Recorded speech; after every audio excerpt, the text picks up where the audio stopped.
Tonight on GamePoints episode 372, we have to talk about Miles Morales' odd country of origin in Spider-Man 2, Far Cry 7's multiplayer seems to be going in a radically different direction, and Squadron 42 may or may not be complete, well, at least when it comes to its features.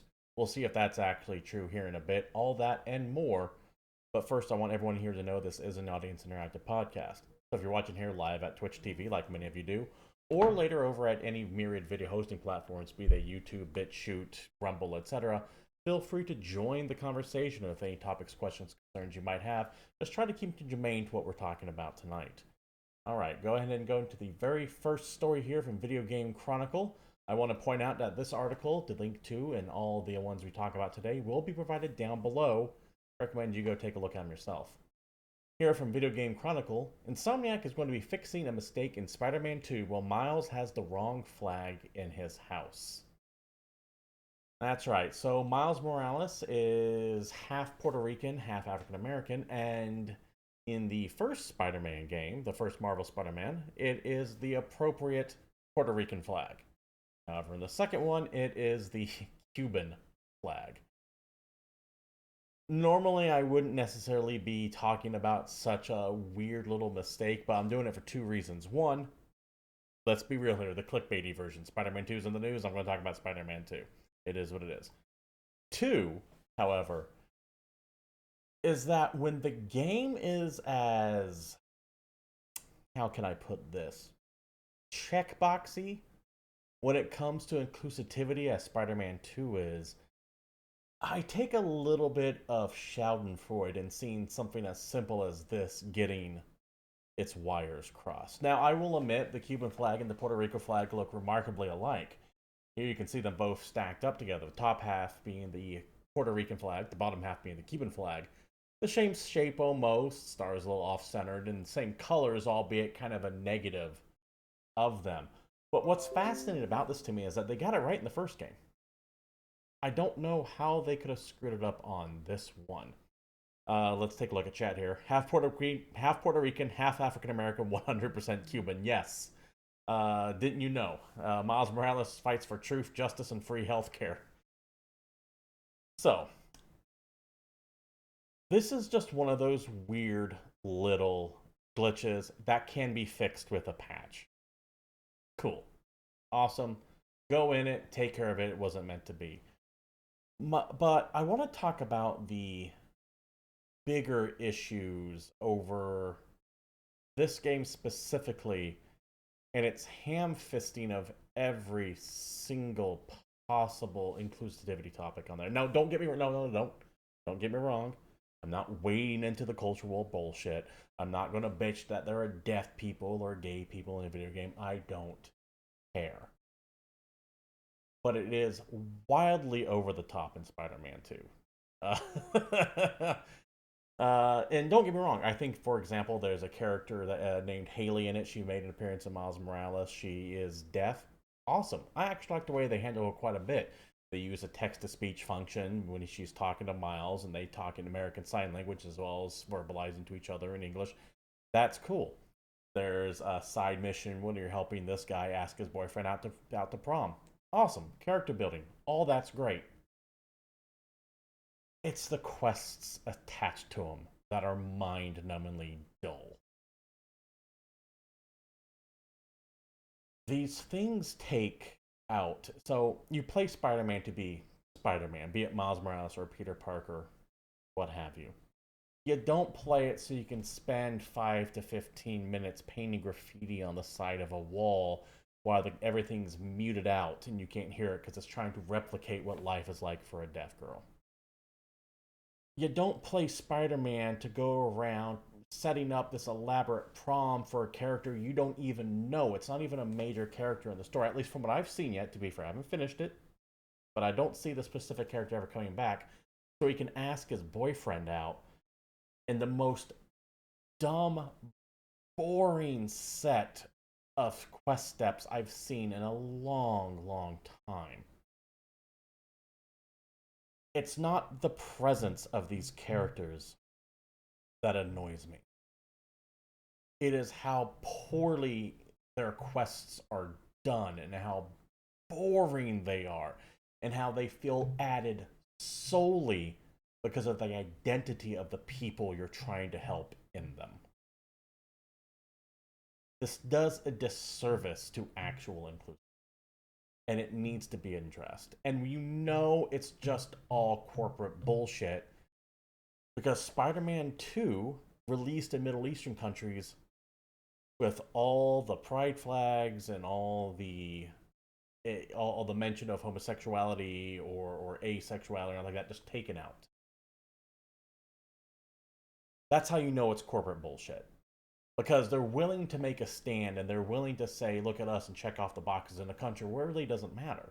In a country where, for the most part, people are accepting, and yes, people are overwhelmingly accepting of this stuff in America. They just don't want to constantly be bombarded with it. It's easy to take a stand in there because you know that you're not necessarily going to get mass protests over it. If you actually want to make a statement, keep these things in the Middle Eastern countries you're a part of. Please, for the love of God. And that's why this stupid flag, which I wouldn't even make mention of any other time in any other game, gets called out here. Because they hammer in some of the most mind-numbingly dull experiences I've seen in a video game, especially a superhero video game, solely so that they can go out and see, look how inclusive. Once again, Haley is awesome.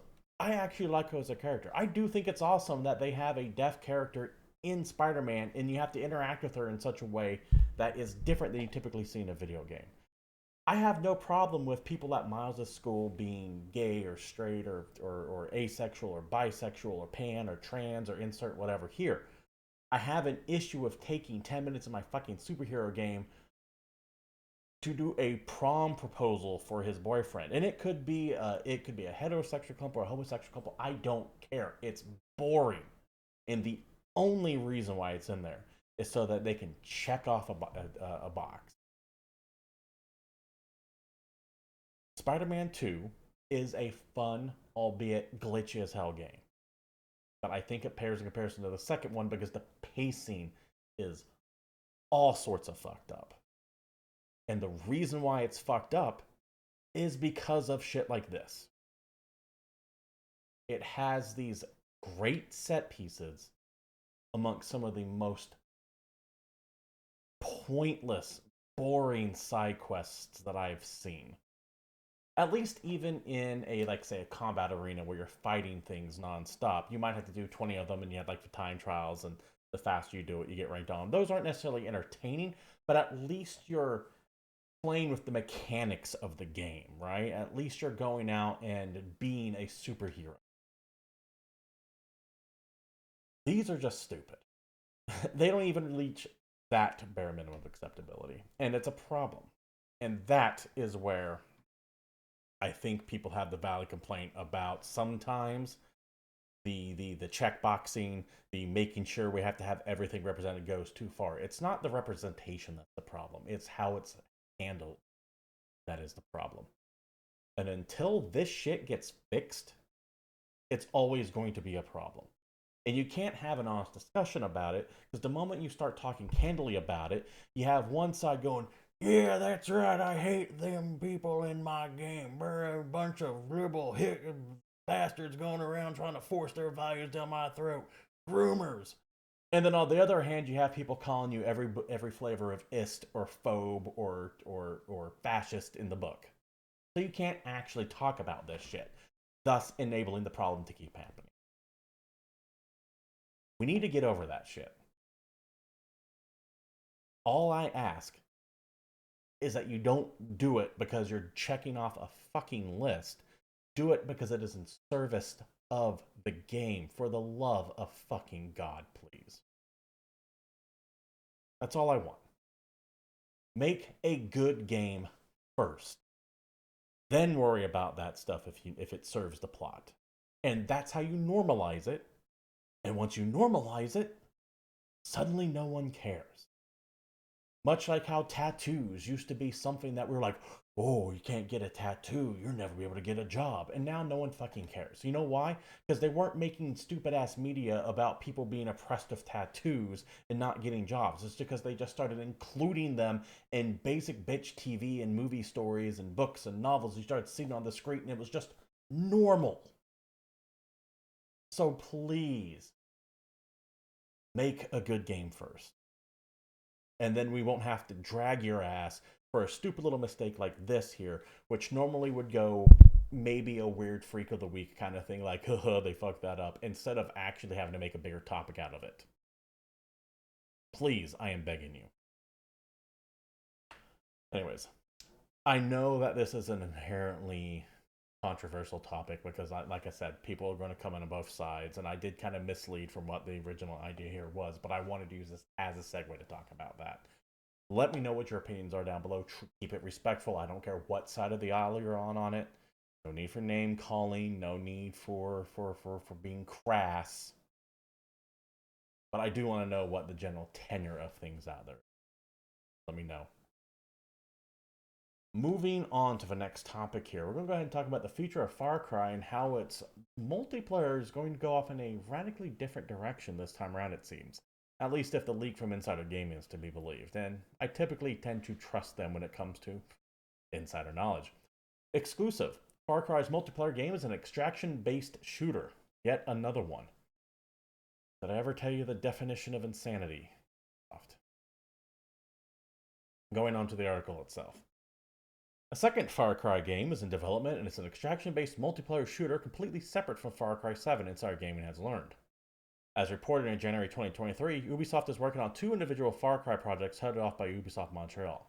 While both games were under the same banner several years ago under the codename Talisker, management changes and the game's scope and direction changes. The result was two separate Far Cry projects, Far Cry 7, which is currently their next mainline title internally known as Project Blackbird, and its separate multiplayer game called Project Maverick. Both games are now completely separate entities, with Maverick morphing into a Far Cry extraction-based multiplayer experience.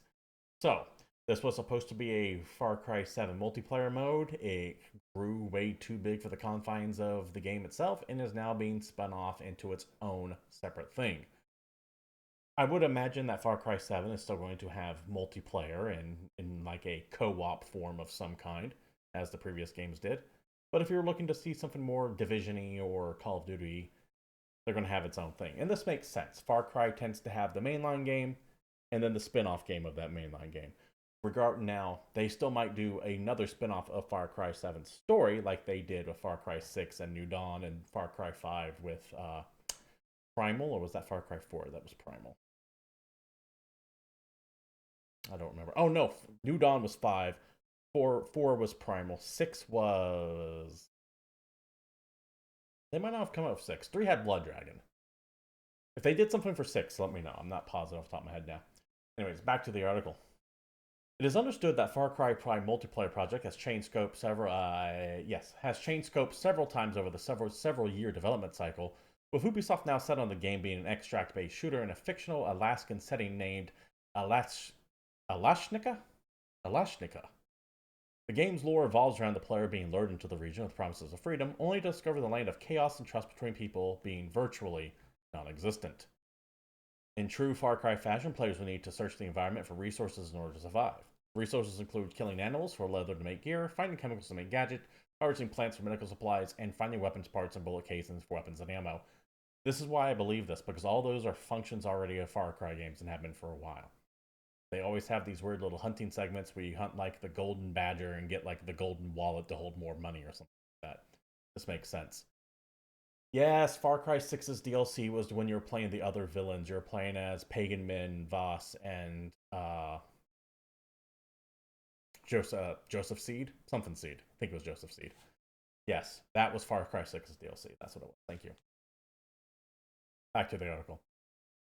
The game features a hideout, which is your base of operations and your safe place to stash your gathered weapons, gear, gadgets, and more. It's understood that this new Far Cry game is not only a solo experience, but can be a team-based experience with teammates sharing the same hideout and loot. As expected with an extraction-based shooter, the game's loop is focused on gathering gear, leveling up, and purchasing perks. Although sources were unable to dive deep into what perks entail, it is said that they are directly tied to the leveling system. To level up, players will need to complete in-game contracts so they can purchase perks. Maverick is high-risk, high-reward game with permadeath enabled, meaning if the player dies, they lose everything, including gear, perks, and levels. The only thing the player gets to keep is the item stored in the hideout. While we do suggest caution on the dates due to Ubisoft's tendency of internal delays, Insider Gaming understands the game is currently scheduled to be released before Far Cry 7. The release date's currently penciled in for April 2025, with the game planned to go in alpha in the first half of 2024. So, I like the concept of the extraction shooter, but I have yet to play one that really resonated with me because I just don't get too deep into them. Escape from Tarkov, Hunt Showdown, all that stuff. I know there's like the medieval fantasy one, Dark and Darker. There are always games that I really want to sit down and I need to sit down and devote 2 or 3 hours to one of them one day and see if it clicks. But the problem is just getting me to play multiplayer games. It's something I traditionally. However, the more important takeaway from this, I think, is that last paragraph right here. This game is expected to release before Far Cry 7 and has an internal release date of April 2025, which is a year and a half from now. What the hell is Ubisoft doing? I know this seems to be a running theme, but they have such a barren few years, and I really don't see anything else on deck for them anytime soon. They have the long in gestation, say, Skull and Bones, as well as Beyond Good and Evil 2, which may or may not ever see the light of day. They have I know they just released Assassin's Creed Mirage, but let's face it, that's more of like a mini side story to Assassin's Creed. It's nowhere near the big, expansive breadth that Odyssey and Valhalla and Origins was. Is it Assassin's Creed Valhalla? Maybe it's right. No, it's not right. I think it's Valhalla. They have no Far Cry on the horizon. They have no Watch Dogs on the horizon. They have that Avatar game coming in December, oddly enough, and that could tide them over for a while. But it really does seem like Ubisoft is just a studio in disarray and has been for a while. Maybe we'll see them get back on track starting with Far Cry 7, but we'll see. I keep being of the mindset that Ubisoft is ripe to be picked up by someone if they can shed about half the fat, because it is a very bloated studio. I guess it's somewhat of a credit to them with all these layoffs going around that Ubisoft hasn't just been shuttering studios left and right, but we'll see how that maintains as we go into 2020. Anyways, don't expect a new Far Cry game anytime soon, if Insomniac Game is to be believed, and even if you do get one within the next year, it's going to be this extraction shooter, which, hey, might be up your alley. Let me know how it looks when it comes out. Speaking of games that are taking forever to actually release, I have this story here from PC Gamer that I refuse to believe. Squadron 42 is now feature complete and entered its polling phase, says Chris Roberts. That's right. The single-player story, the campaign mode, rather, of Star Citizen. You know, that game that was kickstarted back in 2012 and still hasn't come out yet? Apparently is getting another step closer to release. They dropped this essentially 30-minute trailer called I Held the Line, which shows a little bit of the gameplay, some of the scenes in there, some behind-the-scenes stuff, and it looks... I'm hesitant to say good, because I just don't trust anything that Cloud Imperium Games have been putting out. But if they can deliver what they're promising with that, I think it might be pretty goddamn great. However, like I said, caveat emptor, especially when it comes to Cloud Imperium Games. It's been a long gestating project that should have come out many a year ago. But it's nice to see it not necessarily be vaporware. That said, how much of it is actual gameplay and how much of it is just pre-rendered designed to look like gameplay? I do think some of it is gameplay, because as you take a look at this trailer here, which you can go keep for yourself, it's called I Have the Line. It's not even a trailer, it's more like a little mini documentary. You do see some internal gameplay, and it looks kind of janky. It definitely doesn't look smooth, but however, understandable, because that's supposed to be smoothed out in the polish phase. How long this polish phase is going to take? It could be 2 or 3 years. Who knows? Anyways, enough pontificating to the article itself.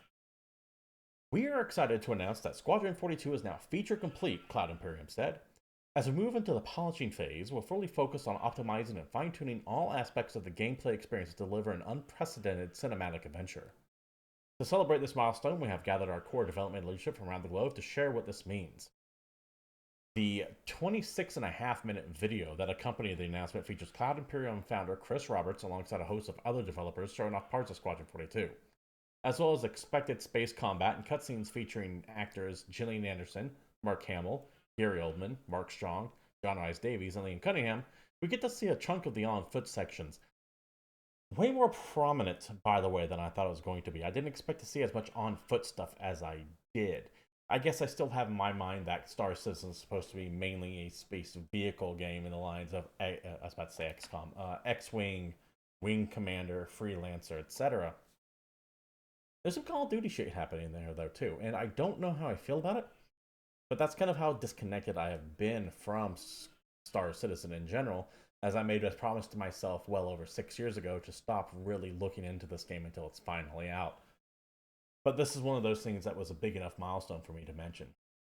Moving on back to the article here. Yeah. Richard Taylor, senior game director on Squadron 42, said the following. Ultimately, this is the final phase of gameplay iteration before we fully transition to optimization and stability on the road to release. No release date yet, important to note. As I alluded to already, Cloud Imperium Games takes, well, forever. Kickstarter for this originally went up in 2012.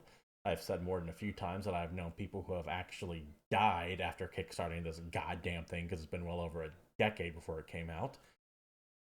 And I still expect it to be another 3 to 5 years before we see anything from Squadron 42.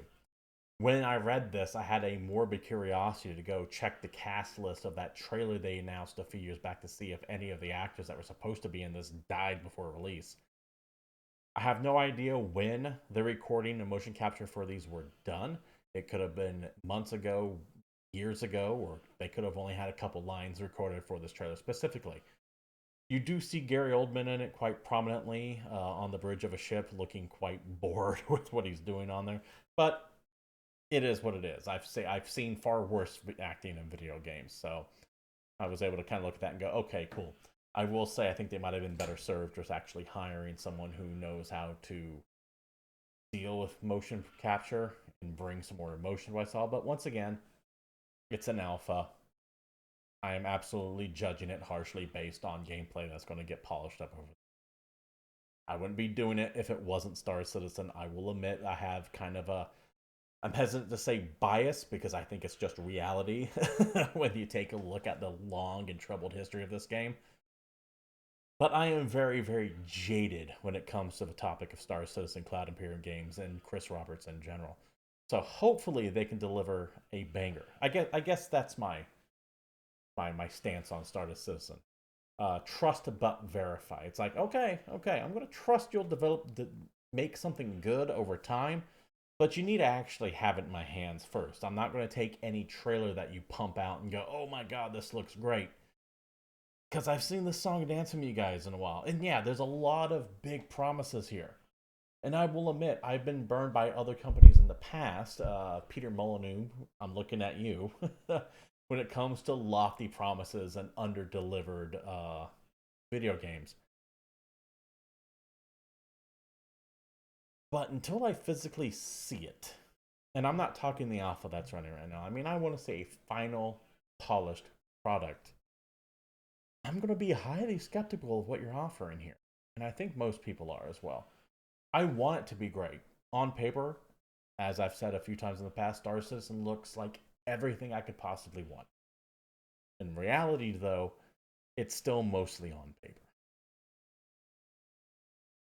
Go ahead and do a hard shift of the next topic here, going back to Video Game Chronicle for this one. Oh no, oh, there it is. Ha! I thought I skipped it. Ransomware group that hacked Capcom has been taken down by international police. Now, remember about 2 or 3 years ago where you reported on a ransomware attack on Capcom that resulted in their next few years of content scheduling being just dropped onto the internet. This is how we found out about, like, for example, the Resident Evil 4 remake coming up, as well as the Resident Evil 2, I think, at the time. Very damaging. Well, it's a couple years removed. It seems like the group responsible for that has been finally apprehended, or at the very least, a couple of the main names in it. The ransom group responsible for the Capcom data breach in 2020 has been taken down in an international police operation with its key member arrested. According to Europol, that criminal group, Ragnar Locker, which was responsible for a ransomware attack of a strain of the same name, made a name for itself by attacking. Hold on, let me start over again. According to Europol, the criminal group Ragnar Locker, which was responsible for a ransomware strain of the same name, made a name for itself by attacking critical infrastructure across the world, having most recently claimed the attacks against the Portuguese National Care and Hospital in Israel. The group also targeted Capcom in November of 2020 in an attack that saw hundreds of thousands of pieces of personal data stolen from its servers, including the names and addresses of customers and former employees. However, in an operation involving law enforcement and judicial authorities from 11 countries, the group's key target was arrested in Paris, and his home in Czechia was searched, with 5 further subjects in Spain and Latvia were also interviewed.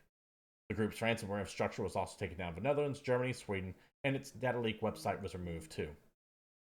Awesome. These people fucking suck. And it's more than just basic bitch stuff like, oh, we got information on video games leaked. No. You're getting information from customers that you're selling to some dubious shit. You're attacking fucking hospitals. Get the fuck out of here. Good. I hope they throw the book at your ass. But good to know that this hacking group has been nailed. Ransomware, those attacks are going to keep happening. They will get more sophisticated. But it's good to know that sometimes you can catch who's doing it. I hope we get more of them in. Next topic here via CNBC, a source that I do occasionally use because it's the business side of it. Netflix aims to crawl, walk, then run when it comes to video games, and it's still crawling. I found this fascinating because it kind of gives the impression that Netflix's plan into stepping into video games, which we actually talked about a little bit last week, is just starting. Video games are a massive, massive industry with still a relatively few number of people in it. So of course your bigger tech companies are going to start doubling and tripling down into it. Netflix being one of the biggest. I know people don't associate Netflix with Microsoft and Google, and they're not quite that level, but they're definitely high up there. So it makes sense that they would be expanding out, especially as streaming services are starting to get more and more bifurcated. Segregated into their own little collectives again. It's kind of like going back to the bad old days of TV where everything was on multiple networks rather than one centralized location. So Netflix needs content. And, well, video games are content. To the article from CNBC. It's been nearly 2 years since Netflix first announced its foray to gaming, yet, as Netflix has more than tripled its game library from 24 to 77 games of the last year, subscribers have largely shrugged their shoulders. Now, I know a lot of you might be asking, Netflix has 77 games on there? Yes, but they're mobile games. Take it or leave it for what it is. Moving on. Most of them are anyway. This is all part of the plan, though, according to Netflix. The trajectory is not dissimilar from what we've seen before, co-CEO Greg Peters said on a company's pre-recorded earnings call on Wednesday. We've launched a new region, and when we launch 100 games, like Let me start over. When we've launched a new region, or when we launched new genres like unscripted, we had to crawl, walk, and run because we see a tremendous amount of opportunity to build a long-term center of entertainment. Netflix announced that it was taking gaming seriously in 2021, rolling out titles as standalone apps for mobile phones. Netflix said that games are a strategy to keep subscribers engaged between seasons of their favorite shows such as Stranger Things, which have been adapted into 2 games on its own. Since 2021, the company has brought in several big names into the gaming space. Former Electronic Arts mobile gaming executive Mike Verdu joined Netflix as vice president of the game development in 2021, which is where we're at right now. He was brought on specifically because, well, the mobile game experience. That's what Netflix is focusing on. However, this next one should catch some eyeballs.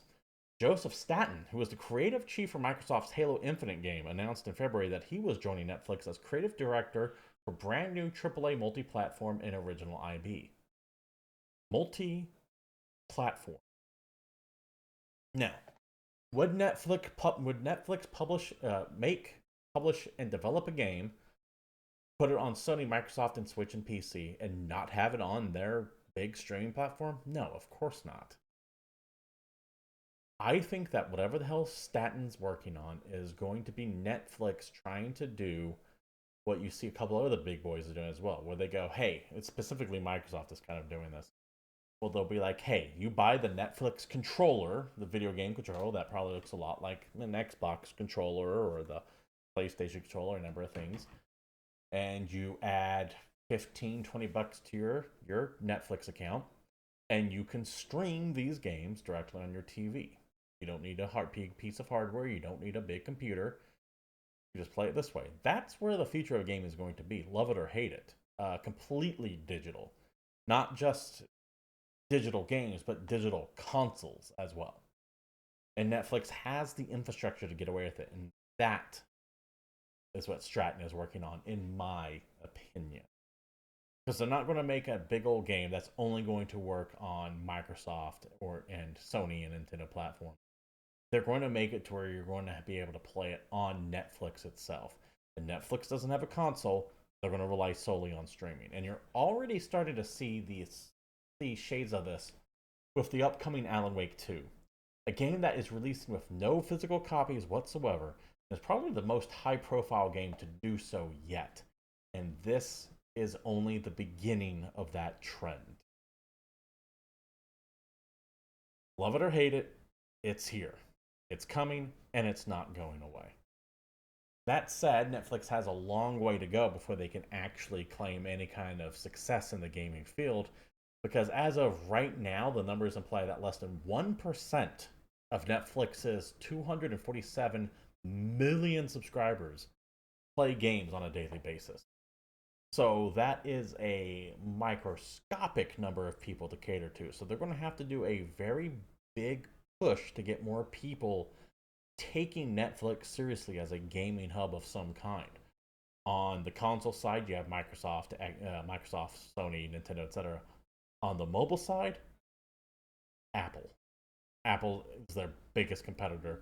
They have to establish their foothold at saying, hey, you can play games on your phone and they don't have to come from Apple's walled garden. You can bring them here. And I think you're going to start seeing more and more studios chipping away at Apple's walled garden. Epic is one of those companies that's been doing it. And you're going to see more and more pressure getting applied to break those walls down. Netflix does not see PlayStation or the Switch or Xbox as competitors. I promise you, they're looking at Apple as a competitor. Maybe Microsoft as a whole, but not Xbox. So yeah, this is coming. It's going to be fascinating to see how this shakes out. I get the idea of loathing that games don't have physical releases, especially since we do kind of live in a little bit of an Orwellian hellscape where movies can just be yeeted into a trash can because they're deemed offensive, or even more basically because they can write them off and make money off of it, or even more nefariously have things patched out and patched in, like we were talking about earlier. Suddenly, it doesn't sound like too big of a deal to take the Cuban flag and make it a Puerto Rican flag. In fact, that's a great thing. But now, it's been 5 years and that one word, can't say that anymore. We need to get rid of that. Oh, yeah, that's right. That one historical figure that has a statue in the middle of Times Square, he's problematic now. Let's just digitally erase him.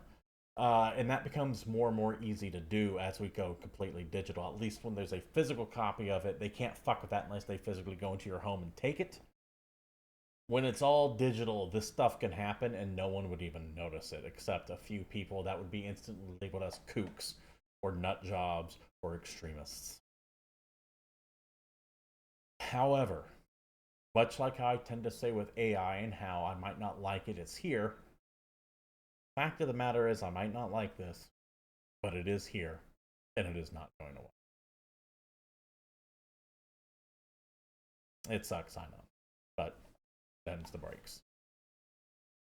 And for the last few stories tonight, of course, we can't have a single episode, it seems, of this fucking show going by without announcing at least some layoffs. And we actually got quite a bit of them this week. Starting up with Media Molecule. These are the guys that made Little Big Planet, Dreams, etc. Remember, Dreams was supposed to be this very ambitious kind of creator studio for PlayStation users to make their own shit, and they ended up having all support for it cut off in September of 2023, I believe, like last month. They got layoffs going on from the statement from Media Molecule itself.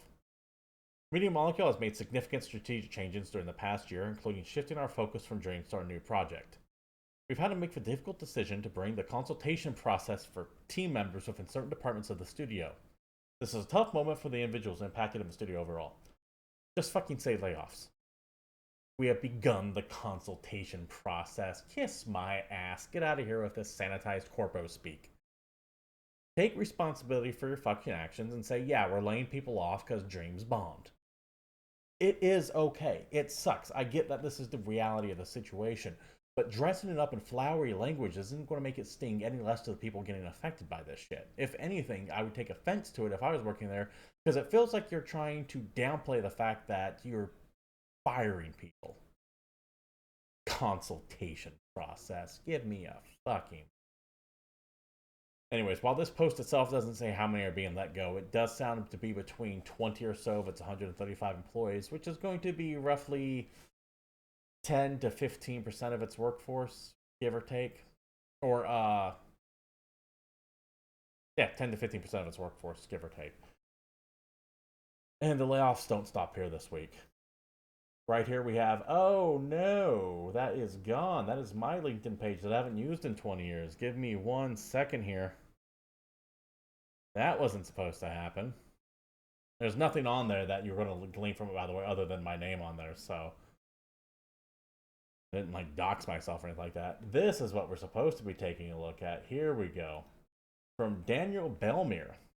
He was working with PlayStation's visual arts group, and it sounds like they have had layovers as well. Unfortunately, following a wave of layoffs last week was my last at PlayStation. Well, this is certainly not news I was hoped for. I was grateful to have a chance to work on extremely talented colleagues, incredible projects, and I'm leaving with good memories of my time there. PlayStation's visual arts group works on a whole bunch of different things. There's not like any one specific thing that they go, oh, we're doing this and we've made this game. No, they're kind of like a support team, if I am thinking of the right one. And once again, it's that trimming of fat. This is not a development, this is not a team that you want to lose. This is a team that you shed in desperation. Because that means that many more corners are going to get cut, and that means more and more responsibility is going to fall on the main development teams. Instead of being able to go, okay, we're going to focus on this. Can you guys finish this up? This isn't good. And then finally, Embracer-owned Zen Studios also has some layoffs getting let go. A total of 32 of them at the Hungarian studio. Zen Studios, for those of you who don't know, make all those pinball games. You get all the licensed ones, you got some of the classics ones on there, but they tend to do a new Zen Pinball or Zen Pinball VR every year or two. They're fine. I do think they're weird games because pinball, for me, relies on a lot of that tactile sensation of feeling the flippers and the impacts of the machine and be able to kind of nudge it just slightly to get to keep from going tilt, but still move the ball where you want to. They incorporate all that well enough into the Zen pinball games, but I never really understood the point of them. However, far be it from me to tell you what you should like. These games had their fans. And it is unfortunate to see 32 employees getting whacked at Zen Studios, which is roughly about half, I believe, of who was working there. Zen, of course, owned by Embracer, and Embracer still reeling from the fact that its multi-billion-dollar deal with the Saudi Crown Prince fell through at the last second, causing them to commence layoffs across their entire company, with multiple studios getting hit and or closed, Zen being one of them itself.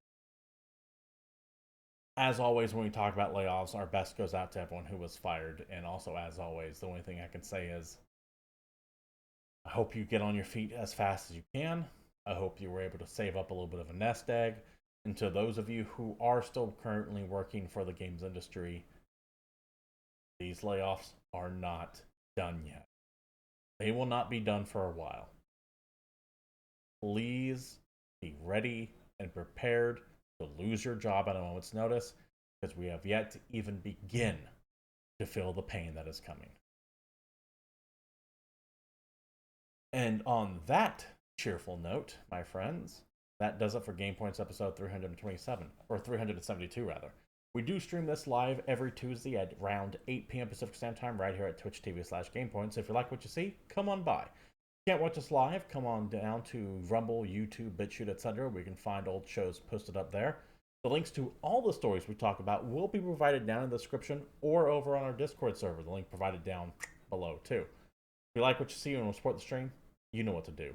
Likes, bits, follows, subs, shares, donation, whatever. You guys have been on the internet long enough, you know what you're doing. You can come on by here at Twitch TV/GamePoints or random video games I play throughout the week. I think I'm going to give City Skylines 2 a try tomorrow.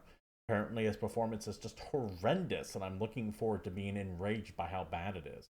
You can follow me over on X at GamePoints, CapitalistPig21, or the show at GamePoints PC. I forgot to update that. And just various social media platforms all across the globe. Thank you all for showing up. This has been GamePoints episode 372, and until next week, I'm out of here.